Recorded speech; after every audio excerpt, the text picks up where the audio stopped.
지난 한 주 건강하게 보내셨습니까? 여러분의 건강을 지키는 TV닥터 인사이드 박동훈입니다. 좀 무섭지만 갑자기 사망할 수 있는, 즉 급사할 수 있는 질환하면 어떤 병들이 떠오르십니까? 뭐 심근경색, 뇌출혈 같은 거 떠오르시죠? 근데 저는 단연 이 질환을 급사 1위로 뽑겠습니다. 머릿속 시한폭탄이라는 주제로 방송을 해드린 적이 있습니다. 뇌동맥류를 설명한 거였는데요. 그런데 동맥류가 우리 뱃속에도 생길 수 있습니다. 그러면 뱃속에도 시한폭탄이 생길 수 있다는 얘기잖아요. 무슨 얘기인가 하면 이제 하나하나 설명을 드리도록 하겠습니다. 친절한 오늘의 닥터 이분께 여쭤보죠.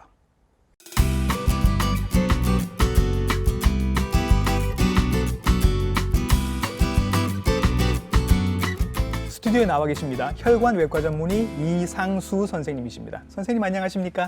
반갑습니다. 전 양산부산대학병원에서 혈관외과 하고 있는 이상수라고 합니다. 네, 혈관외과 조금 낯설 수도 있는데 혈관 수술을 전문으로 하시는 선생님이십니다.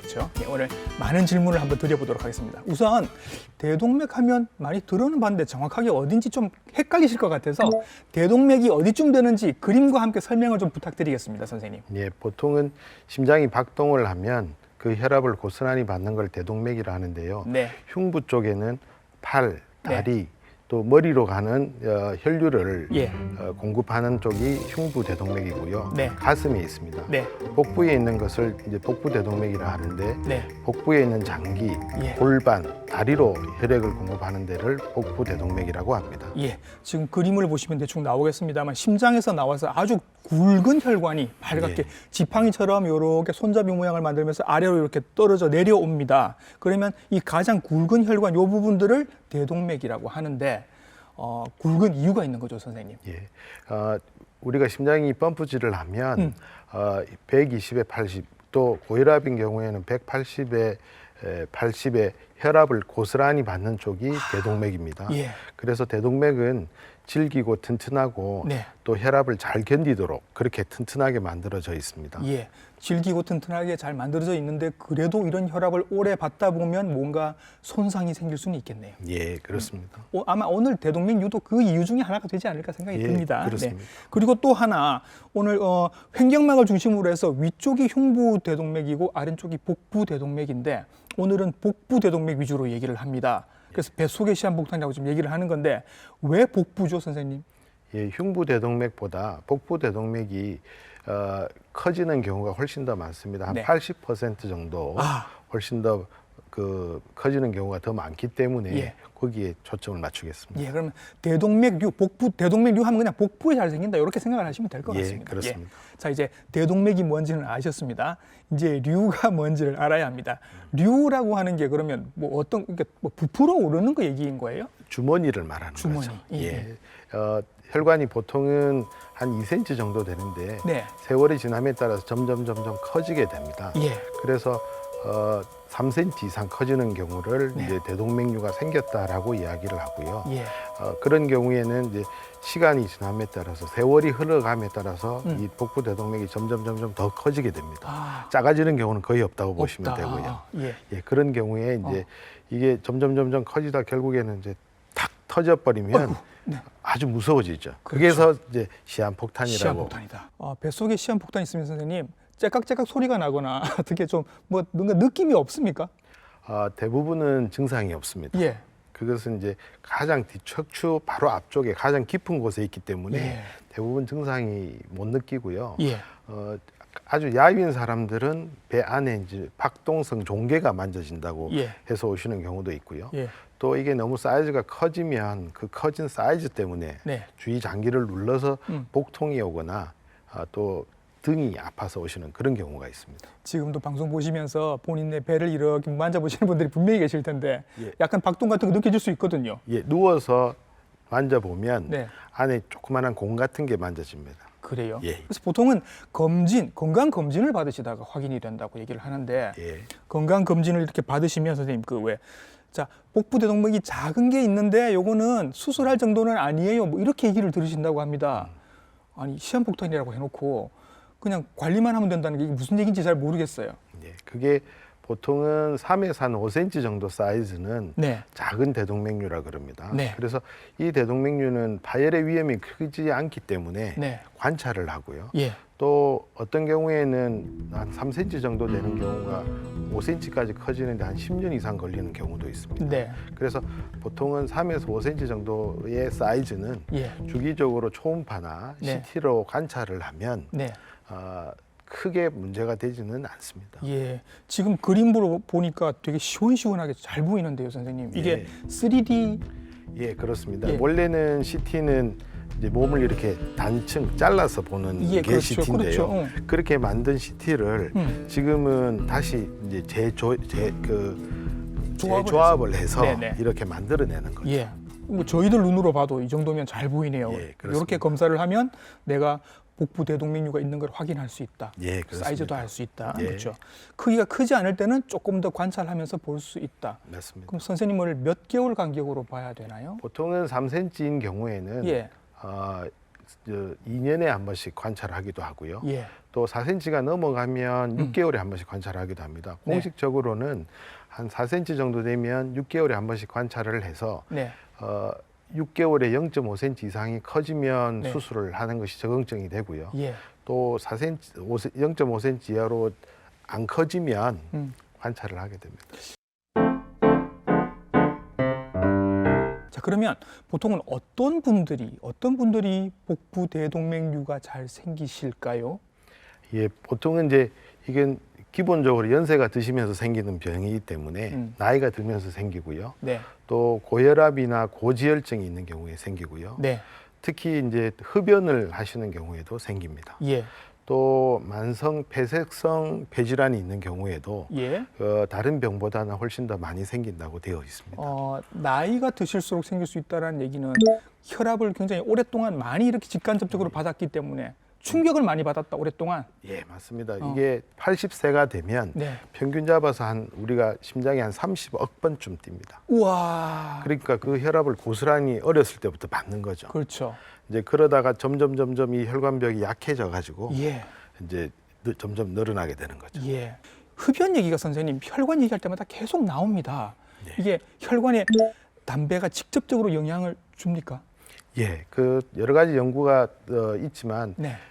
담배는 일단 1차적으로는 혈관을 웅크러들게 만듭니다. 예. 그 다음엔 또 이 동맥경화를 또 유발하고요. 예. 또 심지어는 그 혈관을 이루고 있는 여러 가지 조성들이 있는데 네. 그 조성들을 빨리 예. 깨어버리게 만들어서 예. 이 대동맥류가 빠르게 진행하도록 예. 그렇게 만들고 있죠. 그러면 자 연세가 있으신데 노인이신데 고혈압이 있으신 분, 담배 태우시는 분들이 되게 위험해 보입니다. 네. 이런 분들은 퍼센트가 더 올라가겠죠. 예, 그렇습니다. 보통은 담배를 피우는 분과 비흡연자 간의 관계를 보면 네. 한 4.5배 정도 네. 흡연자에서 예. 대동맥류의 그 유병률이 높고요. 예. 그다음에 65세 이상의 담배를 피시는 분들을 조사를 해보니까 예. 4.5%가 대동맥류가 있다고 예. 그렇게 밝혀졌습니다. 자, 그러면 이제 검사를 한번 받아보고 싶은데요. 예. 지금 이제 그 연세 있으시고 담배 오래 태우시고 고혈압 있으시거나 한 분들 되게 불안해하실 것 같아서 그럼 나 병원에 가서 무슨 검사 받아보면 돼요?라고 물으실 것 같아요. 1차적으로는 초음파 검사를 받아보시면 됩니다. 예. 초음파 검사를 받아보시면 배 안에 이제 저 척추 앞쪽에 네. 커다란 이제 혈관이 네. 특히 칼라 도플러라는 이제 그 검사를 받아보시면 네. 혈류가 흘러가면서 커져 있는 혈관을 발견할 수 있고요. 예. 그렇게 발견이 되고 나면 이제 아까 말씀드렸던 전장에 걸친 흉부대동맥, 복부대동맥을 다 네. 같이 관찰할 수 있는 CT를 찍어보면 예. 보다 정확한 진단을 할 수 있습니다. 예. CT 사진이 나오는데 어마어마하게 큰 게 하나 나옵니다, 선생님. 예, 그렇습니다. CT를 찍어보면 아까도 말씀드렸다시피 12cm까지 커져 있는 대동맥류를 만나게 되고요. 네. 그런 경우에는 바로 응급수술을 예. 들어가서 바로 시행을 했던 그런 케이스입니다. 예. 지금 제가 이렇게 보고 있어도 이 정도 한 크기면 9cm 정도 됩니다. 9cm요. 그냥 배 밖에서도 만져질 것 같은 느낌이 예, 들고 그렇습니다. 박동도 느껴질 것 같고 그럼 이게 크면 커질수록 파열될 위험성이 높다. 예. 이게 얼마만큼씩 이렇게 파열될 가능성이 높아져요? 보통은 수술에 적응증이 되는 5cm인 경우에는 네. 한 4% 정도 파열의 위험이 있습니다. 네. 그런데 이게 이제 6cm가 넘어가면 네. 10에서 20% 정도 매년 파열할 수 있고요. 네. 7cm가 넘어가면 약 20% 이상이 예. 파열합니다. 1년 예. 안에. 네. 그러니까 굉장히 위험한 거죠. 그렇죠. 파열이라는 말이 이렇게 무섭게 들린 적이 제가 사실은 없어서 대동맥 120에 80 정도의 혈압으로 이게 뭔가 파열이 되면 피가 막 이렇게 나올 것 같은 느낌이 들어서 이분들은 응급실에 오셔도 사망률이 굉장히 높다고 얘기를 들었습니다. 예, 과거에는 그랬습니다. 예. 그런데 지금은 이송 시스템도 많이 발달돼 있고요. 예. 병원에서도 충분한 혈액과 또 수술에 응급실에 와서 수술방에 가는 시간을 굉장히 많이 지금 단축을 했습니다. 네. 그래서 과거에는 한 2시간, 3시간 걸리던 게 지금 거의 1시간 안쪽에 저희들이 맞춰서 하고 있기 때문에 예. 파열되어서 오는 경우에도 네. 과거에 비해서는 과거에는 한 70% 정도 사망률이었다면 사망률이 70%. 지금은 와, 한 40% 정도로 줄어져 많이 있습니다. 줄었네요. 예, 예. 빨리만 오시면 어떻게든 해드릴 수 있습니다. 예, 그렇죠? 그렇습니다. 혹시 선생님 이런 그 환자분들이 이런 질문을 하지는 않습니까? 내가 그러면 고혈압 약을 잘 먹어서 혈압을 낮추면 더 안전해지지 않을까요? 고지혈증 약도 잘 먹고 하면 안전해지지 않을까요? 이런 질문 하지 않으세요? 그런 질문 많이 하시죠. 네, 네. 대부분의 병이 이제 할아버지 할머니들이 많이 오시기 때문에 예. 수술을 원치 않는 경우가 대부분이십니다. 네. 그래서 그렇게 설사 말씀을 하시더라도 네. 그렇게 나을 병이 아닙니다. 아, 결정적으로는 이게 이제 결정적으로 계속 커지게 되는 네. 더 이상 작아지지 않는 그렇죠. 그런 병이기 때문에 예. 시술이나 수술을 통해서 예. 그 문제를 해결하지 않으면 예. 이 병은 결국에는 아까 말씀드렸던 파열이라는 문제로 기결되게 돼 있습니다. 그렇죠. 혈관이 건강할 때 뭐 약을 드시면 어떻게 할지 모르겠지만 이미 풍선이 되었는데 그렇습니다. 그거에 뭐 약으로 될 것 같지는 않습니다. 치료를 한번 해볼게요. 과거에 제가 알던 방법은 이거 이제 응급실로 오시거나 뭐 이렇게 되면 개복술, 배를 열고 굉장히 길고 좀 오래 걸리고 막 위험한 수술이다라고 제가 얘기를 들었는데 그 수술은 지금도 하시는 거죠? 예, 지금도 한 30% 정도에서는 예. 개복 수술을 시행하고 있습니다. 네. 그것은 실제로 개복 수술은 젊은 환자들한테는 많이 권하는데요. 네. 그 이유가 개복 수술을 해놓고 난 이후에 길게 보면 네. 아주 긴 시간을 우리가 관찰을 해보면 네. 훨씬 더 다시 또 재수술을 하거나 아. 재시술을 하는 율이 훨씬 더 떨어집니다. 예. 그래서 비교적 젊은 환자, 60대 환자한테는 네. 수술을 권하는 쪽이 많고요. 예. 또 이 간혹 안 되는 경우도 있습니다. 예. 이제 시술이 안 되는 경우도 있습니다. 예, 예. 그런 경우에는 또 수술을 권하기도 하고요. 음. 보통은 치골 상부, 그러니까 가슴에 있는 이 명치 명치 정도에서? 끝에서 치골 상부까지 네. 아주 이제 길게. 길게 이제 절개를 합니다. 예, 그렇게 예. 하고 복부 대동맥에 정상적인 혈관이 있는 부위가 있습니다. 콩팥 동맥 밑에 네. 그 부분을 결찰을 해서 네. 그 부위에다가 예. 인조혈관을 넣어서 예. 정상혈관하고 인조혈관을 꼬맵니다. 예. 물론 아래쪽도 마찬가지로 네. 정상적인 혈관을 찾아서 네. 기존에 늘어나 있는 혈관은 앞으로 더 늘어날 수 있기 때문에 그 부분은 쓸 수가 없습니다. 그렇죠. 그래서 그 부분은 아예 이제 절개를 해서 버려버리고요. 예. 나중에 이제 그 기존의 인조혈관을 보호하기 위해서 덮는 용으로만 예. 사용하고 예. 혈관을 정상적인 혈관에다가 아래 위로 연결을 하는 겁니다. 예. 지금 보니까 개복을 하고 예. 오래된 그 못 쓰는 그 류를 이제 절개를 하고 그 안에 새로운 혈관을 넣어서 연결을 하시고 그리고 이제 마치 이불 덮듯이 예. 옛날 혈관을 다시 이렇게 덮어주시는 예, 맞습니다. 요 과정을 전체적으로 하는데 시간은 선생님 이거 얼마나 걸릴까요? 과거에는 한 6시간, 7시간 우와, 예. 이렇게 걸렸었습니다. 그런데 최근 2010년 이때부터는 예. 한 4시간 정도 걸리는 것 같습니다. 그래요? 예. 대부분은 과거에 비해서 지혈하는 거라든지 네. 또는 수술의 기법이 예. 많이 발달되어져서 예. 과거보다는 시간이 많이 줄었습니다. 하지만 이 수술을 하는 기간 동안 고령의 환자를 수술하다 보니까 네. 심장에 대한 합병증 네. 또 폐에 대한 합병증이 그렇겠죠. 많이 생깁니다. 예. 그래서 합병증률이 한 10% 정도 되고요. 예. 이런 합병증률을 저희들도 줄이기 위해서 많은 노력을 하고 있지만 예. 이게 애초부터 고령의 환자들 또는 동반된 질환이 많은 환자들을 수술하다 보니까 예. 합병증률이 높은데 네. 실제로 사망률은 특히 네. 수술 후에 저희가 30일 사망률을 보통 보거든요. 네. 그런데 그 30일 사망률을 보는데 예. 대부분은 한 3% 정도. 네. 과거에는 뭐 한 10%, 20%였다면 지금은 한 3% 정도로 굉장히 많이 이 사망률이 떨어져 있습니다. 예, 예. 이것도 여쭤봐야 될 것 같습니다. 수술 시간이 선생님 제가 방금 말씀하셨는데 4시간, 3시간 이렇게 예, 말씀하시면 되게 길지 않습니까? 예. 큰 파이프를 선생님 이렇게 아래 위로 다 이렇게 막고서 지금 수술을 하십니다. 예. 요 혈관을 새로 이제 교체를 하셔야죠. 그럼 이 위에는 심장이 있고 이 아래에는 이 혈관에서 많은 피를 먹고 사는 장기들이 있습니다. 3시간, 4시간을 이 아이들은 뭘 먹고 사나요? 실제로 이제 배를 열고 예. 혈관을 박리하고 예. 혈관을 결찰하는 데까지 시간이 또 1시간쯤 걸리거든요. 네. 그래서 실제로 혈관을 피를 못 가게 막아놔 놓고 실제로 수술하는 시간은 한 40분 정도라고 그 생각하시면 정도밖에 안 됩니다. 돼요? 예, 예. 근데 저희들이 이제 시간을 쭉 측정을 해보니까 한 2시간 정도까지는 네. 돌아가는 우회로 길들이 있습니다. 예. 그래서 그런 우회로 길들 때문에 예. 크게 문제 없이 밑에 있는 다리라든지 예. 다른 장기에 크게 손상이 없는 것으로 밝혀져 있습니다. 다행입니다. 또 하나요, 선생님.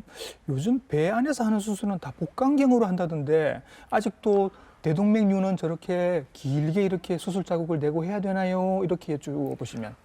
일부 병원에서는 예. 복강경으로 하는 경우도 있습니다. 하지만 수술 시간이 너무 길어져서 아. 아까 말씀드렸던 심장이나 네. 배 쪽에 합병증들이 많이 발생해서 저는 별로 권하고 싶은 수술은 예. 아닌 것 같습니다. 예, 예. 이제 새로 나온 방법은 개복을 하지 않고 혈관 내로 들어와서 간단하게 시술하는 방법이 생겼습니다, 선생님. 이걸 설명을 좀 부탁드릴까요? 그 혈관에다 네. 긴 철사를 집어넣습니다. 철사를. 예. 예. 그러면 어디로 들어가죠, 선생님, 이게? 보통은 이 대퇴에 있는 예. 대퇴 동맥을 통해서 들어가게 되고요. 보통 심장혈관 시술할 때 많이 쓰는 그 예. 사타구니 혈관입니다. 예, 사타구니 네. 혈관입니다. 예. 그쪽으로 들어가는데 이제 제 손가락 굵기 정도 되는 관을 네. 그 철사를 따라서 집어넣습니다. 예. 근데 그 이 관을 벗겨내면 네. 안쪽에 스텐트 그라프트라는 게 있습니다. 예. 그래서 혈관 내 시술이라는 것은 혈관 안에다가 관을 집어넣고 관을 벗겨내면 그 관 안에 있는 긴 파이프가 네. 정상적인 혈관에 이렇게 연결해 준다고 예. 생각을 하시면 됩니다. 예. 그래서 이게 이제 혈관 안쪽으로 그 안쪽으로 피가 흘러가기 때문에 네. 혈관 벽에는 혈류가 안 닿아 있겠죠, 그죠? 그러니까 예. 혈압을 안 받으니까 결국에는 파열의 위험을 줄여주는 겁니다. 예. 옛날 혈관 안쪽에다가 새 혈관을 하나 더 떼주는 거. 그렇습니다. 예, 예. 그런 효과를 지금 보는 것 같습니다. 그러면 얘는 선생님 뭘로 만들었어요? 보통은 두 가지 종류가 있는데요. 예. 폴리에스터라는 것과 PTFE라는 것으로 만들어져 있고 네. 바깥쪽에는 우리 그 일반 스테인리스 스틸로 되어 있는 스텐트가 있고 또는 나이티놀이라는 스텐트로 바깥쪽에 단단하게 지지를 해줍니다. 예. 그렇게 해서 혈관 안에서도 짜부러들지 않도록 그 스텐트가 막아주고 네. 혈류는 아까 말씀드렸던 그런 물질들이 안쪽으로 혈류가 흘러가도록 네. 통로를 만들어주는 거죠. 그래요. 한번 이렇게 넣으면 선생님 영구적입니까? 보통은 회사에서는 한 20년 간다고 그렇게 이야기를 합니다. 그래서 보통은 이 시술이 70대, 80대, 60대에 많이 생기기 때문에 네. 보통은 이 살아가는 동안에는 네. 크게 문제를 일으키고 있지는 않습니다. 한번 하시면 그냥 보통은 그대로 쓰실 것 같다라는 느낌, 맞습니다. 그죠? 왠지 하시는 설명을 쭉 하시는데 간단할 것 같은 느낌이 듭니다. 시간도 적게 걸리나요? 과거에는 한 2시간 정도 걸렸는데요. 예. 요즘은 빨리 끝내면 한 1시간 안에 끝나는 경우도 많이 있습니다. 네. 그래서 이게 아까 수술을 오랫동안 하면 심장이나 배 쪽에 합병증이 많이 생긴다고 했는데 그렇겠죠. 그런 합병증도 훨씬 더 줄어들고요. 예. 또 배를 안 열고 수술을 하기 때문에 그게 좋은 것 같아요. 상처도 없고요. 네. 최근에는 혈관 내 시술로 아예 네. 이쪽도 과거에는 조금 열었었거든요. 예. 그래서 한 3cm 정도는 열었었는데 지금은 아예 그냥 혈관 내 시술로도 예. 그 시술이 모든 게 다 종료가 됩니다. 그래서 예. 한 3일 만에 퇴원을 하시게 되는 그런 일들이 일어나고 있습니다. 아까 복부 개복하면 며칠 개복하면 있다 보통 일주일에서 열흘 정도 입원을 하고요. 예. 수술하고 난 뒤에 절개 부위가 넓기 때문에 예. 굉장히 많이 아파하십니다. 그렇죠. 예. 할 수만 있다면 혈관 내 시술을 받으시는 게 모든 게 좋아 보이는데, 예. 그죠? 그러면 이 혈관 내 시술은 연세가 좀 많으셔도 받을 수 있을 것 같습니다. 예, 그렇습니다. 예. 저희 같은 경우에는 2020년도에 100세 할머니가 배가 아파서 오셨습니다. 우와. 그래서 보니까 복부 대동맥류가 있었었고요. 예. 다행히 그 시술이 가능해서 네. 복부 대동맥류 시술을 했고요. 네. 또 무사히 퇴원했고요. 네. 지금도 다니시고 계십니다. 그리고 또 93세인 할머니도 계신데 예. 그 할머니는 그 시술이 안 돼서 네. 개복 수술로 수술을 하시고 지금도 잘 살아 계신 할머니도 그러면 계십니다. 그걸 여쭤봐야죠. 스텐트 방금 스텐트 쓴 거 그거 혈관 내로 시술하는 그 스텐트를 난 하고 싶은데 내가 하고 싶은데 못 받는 경우도 있는 거죠. 예, 그렇습니다. 이게 이제 첫 번째는 신장동맥 하방에 정상적인 혈관이 있는데 네. 그 혈관이 너무 짧은 경우에 문제가 됩니다. 이게 혈관을 아까 안착을 시켜야 되는데 안착할 수 있는 이 범위가 짧은 거죠. 그게 예. 1cm입니다. 예. 두 번째는 대동맥이 원래는 이렇게 쭉 바로 내려와야 되는데 예. 이 각도가 60도 이상 되면 예. 조금 더 위험해질 수 있습니다. 예. 옆으로 셀 수 있는 거죠. 네, 네. 세 번째는 혈전이 있거나 예. 또는 혈관이 석회화가 되어서 딱딱하게 굳거나 또는 모양이 이렇게 쐐기 모양으로 생긴 경우에는 예. 옆으로 새서 주머니 안으로 피가 새서 들어갈 가능성이 좀 있거든요. 예. 그래서 그런 경우에는 수술을 권하는 쪽이 맞습니다. 그러면요, 선생님, 응급실로 급하게 이렇게 앰뷸런스에 실려서 오시는 환자분들은 예. 개복 수술하시는 경우가 많습니까? 스텐트를 이렇게 혈관에 시술을 하시는 경우가 많나요? 저는 개복을 해야 되지 않을까 해서 이미 피가 쏟아졌을 텐데. 저희들이 12년 동안 예. 한 40케이스 정도의 이제 파열된 환자를 수술을 했는데요. 예, 예. 그 중에서 한 70% 정도는 네. 혈관 내 시술로 치료를 했었습니다. 네. 그래서 크게 문제 없이 저희들이 한 25% 정도 사망률을 가졌는데 네. 굉장히 낮은 쪽에 속하죠. 그거는 아까 말씀드렸다시피 이제 환자가 오고 응급실에서 수술실로 들어가고 네. 중환자실에서 예. 환자를 어떻게 케어를 하느냐가 예. 굉장히 중요하거든요. 폭탄이 뱃속에 시한폭탄이 터졌는데도 그렇습니다. 사실 수 있는 확률이 꽤 높다. 예, 그렇습니다. 빨리만 오시면. 예. 자, 선생님, 이렇게 중한 질환인데 당연히 건강보험이 돼야 될 것 같은데 건강보험 적용되는 거죠, 선생님? 예, 건강보험 적용이 되고요. 보통은 아까 말씀드렸지만 5cm 이상이 되면 네. 적용이 됩니다. 예. 또 1년에 1cm, 6개월에 0.5cm 이상 사이즈가 커지면 네. 수술이 되고요. 예. 건강보험 적용이 됩니다. 그리고 꽈리 모양으로 생겼다든지 염증이 있다든지 네. 또는 감염이 되어 있다든지 예. 그런 경우에도 이제 건강보험이 적용이 되고요. 예. 또 복통이 심하셔도 건강보험은 적용이 됩니다. 되고. 안 되는 경우를 어떤 걸 생각을 해볼까요? 아까 말씀드렸다시피 작은 대동맥류는 예. 3에서 5cm 사이에 있는 대동맥류는 예. 건강보험이 적용되지 않습니다. 그러면 아마 꽤 큰 돈을 지불을 하셔야 되는 걸로. 예, 그 안쪽에 아까 집어넣는 스텐트 그라프트가 자체가 한 1,400만 원 정도가 듭니다. 예. 예.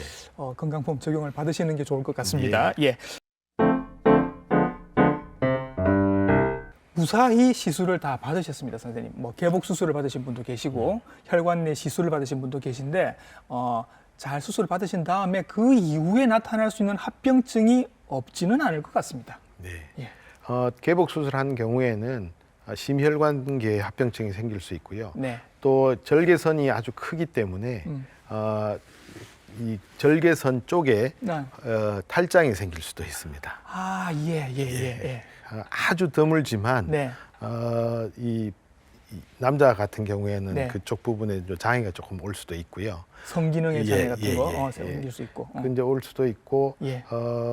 대부분은 심혈관 합병증이 많이 있습니다. 개복 수술에 한 10% 정도가 그렇고요. 예. 혈관 내 시술을 하는 경우에는 혈관 그 스텐트 그라프트와 혈관 사이에 피가 새는 혈류 누출이라는 것이 생길 수 있습니다. 아, 꼼꼼하게 이렇게 다 바느질이 아니고 얹어 놓은 거기 때문에 그렇죠. 그렇습니다. 그다음에 이제 또 이게 얹어 놓은 거기 때문에 시간이 지남에 따라서 혈압을 받지 않습니까? 예. 그래서 이게 빠지거나 또는 밀려 내려올 수도 있습니다. 그래서 이동을 할 수도 있고요. 또 두 가지 다 공이 생길 수 있는 합병증 중에는 장으로 가는 혈관을 하나 막게 되거든요. 또 장골동맥도 일부는 내장골동맥을 막히는 경우도 있습니다.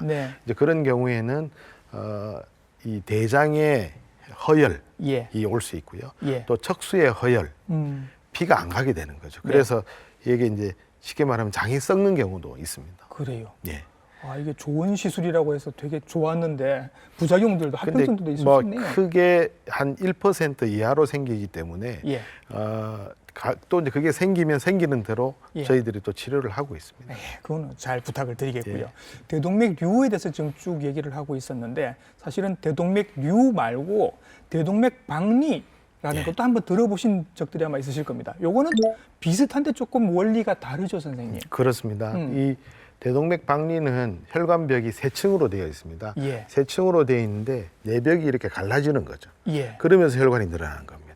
그래서 가장 많이 생기는 쪽은 좌측에 있는 쇄골화 동맥 하부에서 제일 많이 생기고요. 지팡이 부분, 손잡이 부분, 거기인 거죠. 거기입니다. 거기에서 이제 왼쪽 팔로 가는 혈관, 그 쇄골화 동맥이라 그러는데 그 아래쪽에서 주로 제일 많이 생기고요.